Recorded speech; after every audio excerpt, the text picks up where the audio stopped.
En nombre del Padre, del Hijo y del Espíritu Santo. Amén. Hemos escuchado el Evangelio de la Transfiguración del Señor, Evangelio que, además de ser muy descriptivo, muy especial, tiene su significación. ¿Por qué nuestro Señor se transfigura? Y la ocasión es muy precisa porque nuestro Señor ha profetizado su pasión y su muerte, y los apóstoles entonces van comprendiendo, porque lo hace varias veces a esa profecía, van comprendiendo de que nuestro Señor se va acercando precisamente a su muerte, a su sacrificio. Entonces, en ese sentido, vemos que nuestro Señor se transfigura precisamente para mostrarles que después de su sacrificio, después de su muerte, después de su resurrección, va a haber un cielo, ¿no? Y el cielo es ver a Dios. Y precisamente eso es lo que ven los discípulos de nuestro Señor, estos tres discípulos o apóstoles futuros, ¿no es cierto?, Pedro, Santiago y Juan, por los cuales nuestro Señor tenía un afecto especial. Va a haber entonces después de esta vida un cielo.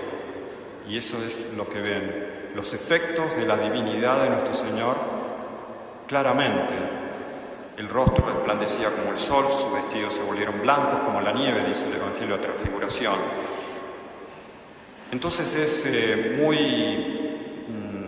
podríamos decir, muy consoladora esta vista de la divinidad de nuestro Señor, o de los efectos de la divinidad de nuestro Señor tan abiertamente, porque ellos van a tener entonces que pasar por el escándalo de la cruz. Y sin embargo, se olvidaron, Pedro, Santiago y Juan y todos, se olvidaron realmente de no solamente de la profecía que hace nuestro Señor, sino precisamente de esta visión de la divinidad de nuestro Señor abiertamente. Se olvidaron porque lo dejaron completamente solo a nuestro Señor. En este tiempo de Cuaresma, entonces, nos tenemos que preparar al sacrificio de nuestro Señor, pero con la esperanza, alimentando nuestra esperanza en que si nos ofrecemos con nuestro Señor, si nos unimos al sacrificio de Cristo, cumplimos en nuestra vida lo que le faltó a la pasión de Cristo, no porque ella no sea suficiente, sino porque de nada sirve que Cristo muera por nosotros si nosotros no morimos a nosotros mismos, ¿no?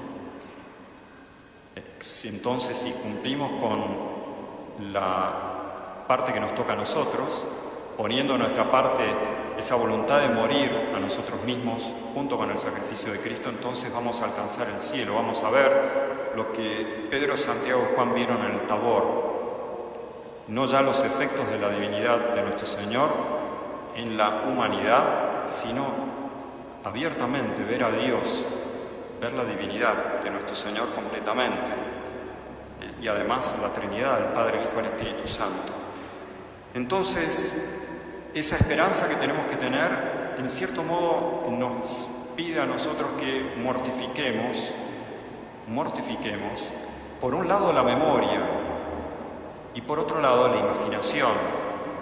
Y eso es lo que me parece a mí que vale la pena hablar o dar como una especie de consejo en este sentido, porque a veces insistimos mucho en otro tipo de mortificaciones más exteriores o más del cuerpo, pero también la mortificación del alma nos pide, en razón de la esperanza, mortificar la memoria del pasado y mortificar la imaginación respecto al futuro.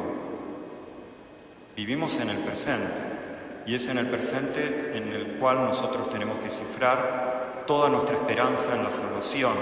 El presente es lo único que tiene realidad. Las cosas del pasado ya fueron, perdieron su ser. Las cosas futuras no son, pueden ser, pero para eso entonces, para las cosas del pasado hay que mortificar la memoria, para las cosas del futuro hay que mortificar la imaginación, porque a veces queremos proyectarnos en el futuro y nos imaginamos cosas que son irreales. cosas que realmente no condicen con lo que nuestro Señor nos va mostrando, o la divina providencia nos va mostrando día a día. Entonces mortificar la imaginación, no proyectarnos en una situación ideal, o mejor dicho, idealista, a través de una imaginación desenfrenada, o mejor dicho, irreal, sí, en ese sentido, irreal completamente. Entonces mortificar la imaginación. Y respecto al pasado, las cosas buenas que sucedieron le vamos a dar gracias a Dios, y las cosas malas, mortificar ese recuerdo de las cosas malas. De nada nos sirve a nosotros como hijos de Dios volver a remover en nuestra memoria esos recuerdos de las cosas malas, incluso nuestros pecados pasados y perdonados. ¿No se olvida Dios acaso de los pecados que nosotros le confesamos y le pedimos perdón? Si no le pidiéramos perdón, indudablemente que no se va a olvidar. Y hablamos muy humanamente en este sentido, ¿no? Porque no podemos hablar de olvido o de memoria en Dios, porque Dios es espíritu puro y no está en un eterno presente, ¿no? Entonces, pero de todos modos es cierto, Dios no guarda rencor cuando nos perdona. Entonces también nosotros tenemos que olvidar todas las cosas malas que nos han sucedido y que nosotros hemos cometido, ¿no? Por supuesto, quedan las malas inclinaciones, y las malas inclinaciones están en el presente, están en nuestra alma, y esas son las que nosotros tenemos que mortificar si realmente queremos aspirar a una santidad verdadera, no ilusoria, no apelando a imágenes falsas y reales. No nos imaginemos a nosotros como un santo o una santa que realmente es una caricatura a los ojos de Dios, ¿no? La santidad se nos va mostrando en el día a día. Dios va mostrando en el día a día, a través de la providencia, nos va mostrando lo que quiere para nosotros. La verdadera santidad, lo que Dios ha determinado desde toda la eternidad al momento de crearnos y al momento de redimirnos. Entonces mortificar por un lado la memoria y por otro lado mortificar la imaginación respecto al pasado, respecto al futuro. Vivamos el presente, que es lo único que tiene realidad, lo único que tiene ser, lo único que realmente colabora a nuestra salvación, confiándonos con gran esperanza, como lo hace la Sagrada Familia, como lo hace el Sagrado Corazón de Jesús, como lo hace el Inmaculado Corazón de María, esa gran fe que tenía Nuestra Señora y esa gran esperanza. Entonces, entregándonos como ellos a cifrar nuestra salvación en la hora presente.